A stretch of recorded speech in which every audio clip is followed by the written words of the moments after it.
What a performance in Jacksonville by the Houston Texans. They get their first win of the season. They go into Jacksonville, extend their winning streak against the Jags in Jacksonville, and they do it in impressive fashion. Let's break it down. 4 big things that jumped off the page from this game, including DeMeco Ryans said this is all the team needed. Bobby Slowick and C.J. Stroud's big days, plus some villains from the first couple of games for the Houston Texans.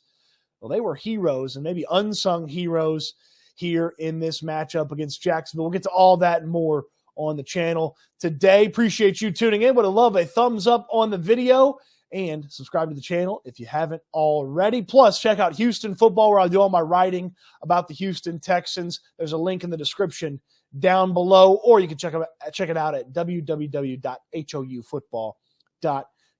Let's get into it. There's no better place to start, and there's nowhere else I would start than with C.J. Stroud. An impressive performance yet again from the rookie quarterback. Totally in control, it felt like, from C.J. Stroud today at the quarterback spot. And the one thing that really jumped off the page to me was poise throughout the entirety of this game. And the poised moment that really kind of put it on the radar for me, that made me pay attention to it throughout the course of the game, is very early on. There was a little bit of pressure, and Stroud avoided a rusher, moved around in the pocket, and slung the ball over to the sideline for a completion. Texans got a few yards, and I thought to myself, man, a lot of QBs just kind of freak out, bail out. Certainly with C.J. Stroud, we've seen him kind of use his legs to extend a play or move the pocket when he's needed to, more than a few times, and he didn't do that. He stood in the pocket, and Stroud's told us he trusts these offensive linemen to block for him. Well, he trusted them on that moment, and it was a day of poise for C.J. Stroud in the pocket. Yeah, he had the one pass that was almost intercepted, but for the most part, he was totally in control of this offense and totally in control of this Texans team at the QB spot. You saw him change the play at the line of scrimmage a few times. They spread the ball around nicely. He was on target with a lot of stuff. Sure, we can nitpick a throw here or there. Maybe it should have been here. Maybe it should have been there. He didn't let his dauber get down when some of the plays didn't go his way, like when a nice play is erased via a penalty or when Nico Collins drops that first down. Nothing really stuck to C.J. Stroud except for success today. A really positive day for C.J. Stroud. He continues to take those steps forward, which is what this 2023 season was about for C.J. Stroud. He continues to go down the path of a franchise quarterback, and through 3 games, man, extremely impressive stuff from C.J. Stroud. He has the most attempts by a rookie quarterback without an interception through 3 games now, and he is the 3rd rookie quarterback to go over 900 yards passing in his first 3 games as well. An impressive start to C.J. Stroud's career, and he's getting more and more exciting. It's more and more fun to watch each and every week. That's the first big thing that jumps off the page, is Stroud, the leadership that he displays, how totally in control he feels, and the poise in and out of the pocket from C.J. Stroud. Man, what a day from C.J. Stroud in Jacksonville. His first win as a quarterback gets the Texans their first win of the season. And, of course, DeMeco Ryans with his first win as the head coach. That's where I want to go next, as one of the big things that jumped off the page. DeMeco Ryans last week and throughout the course of this week basically said, we have to execute and then we're going to be fine. And it felt simplistic. It felt like it was too easy of a response to a defense that just didn't play very well a week ago against the Indianapolis Colts. It felt simplistic, but ultimately it feels like DeMeco Ryans was indeed correct. This defense executed much better.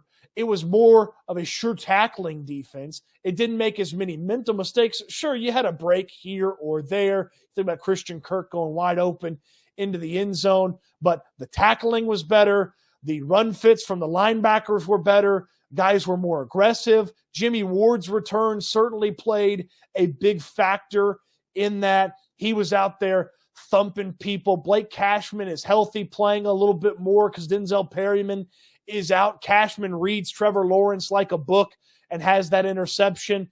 again, it felt too easy of a response for what went wrong with this team to just say, well, we've just got to execute better as a defense. And a bunch of the players echoed that throughout the week. Will Anderson said it. Jonathan Grenard said it. Henry To'o said it after the game last week. They just have to execute better and just overall play better. Well, guys weren't falling off of running backs. Guys were tackling better. There's still a little issue with the defensive line not getting a consistent push and turning it into sacks or tackles for a loss, but you'll take it in a performance like this. There were a few QB hits on Trevor Lawrence. There weren't a lot of those against the Colts last week, and they did have Trevor Lawrence scrambling and run around a little bit. So execution was better.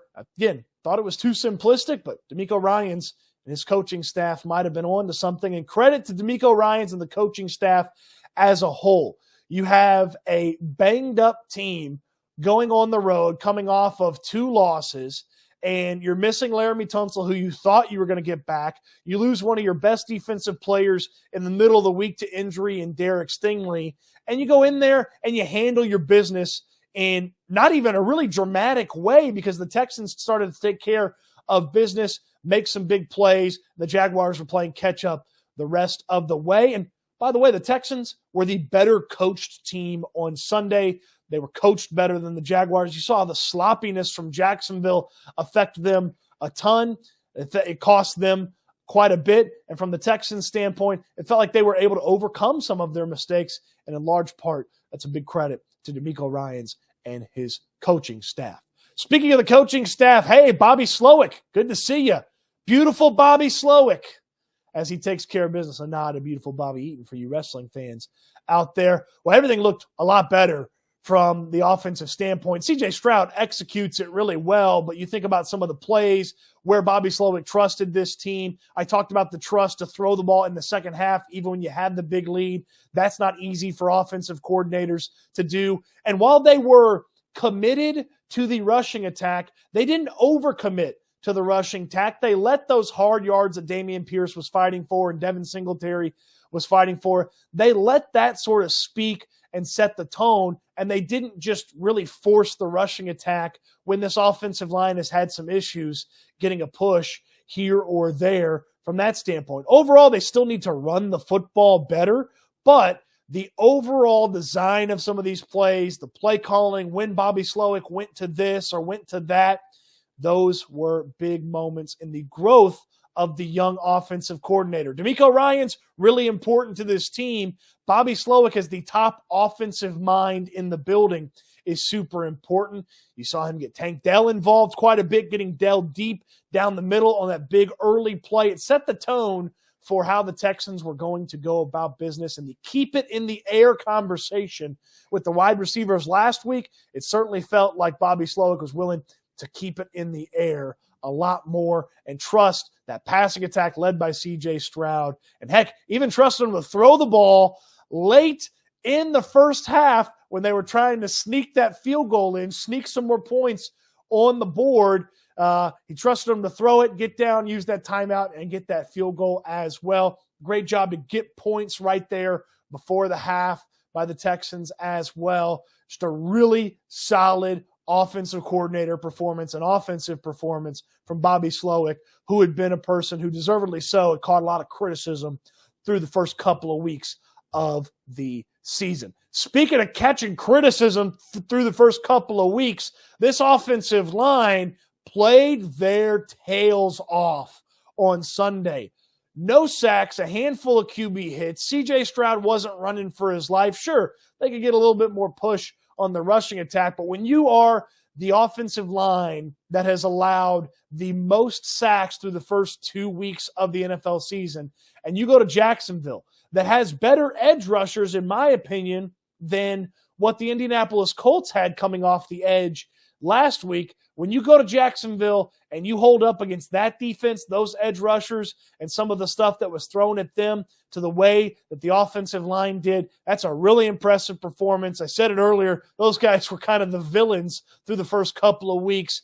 They were unsung heroes. Well, I guess not unsung now because we're singing their praises, but credit to Josh Jones, Kendrick Green, Jarrett Patterson, Shaq Mason, and George Fant. Yeah, it's not perfect. Tell you what, it's never going to be perfect the way the NFL is played now on the offensive line standpoint, but a huge, huge step forward. And you saw it last week when C.J. Stroud is kept clean and has time. He usually makes plays and can make big plays. You saw it again against the Jaguars. When this offensive line holds up, C.J. Stroud can take his talent and ability to the next level and make some special plays and get this offense really, really going. So credit to the offensive linemen in this matchup because they were not great the first 2 weeks, but they were fantastic on Sunday protecting C.J. Stroud and even some of those hard yards helping Dameon Pierce get them. Still need to get that rushing attack going just a little bit. The Texans get the big win in Jacksonville, get the first win of their season. Surprise the wise guys, surprise me, who at Houston Football predicted a loss, but I'm happy to be wrong about that. Speaking of Houston Football, it's where you get all my writing on the team.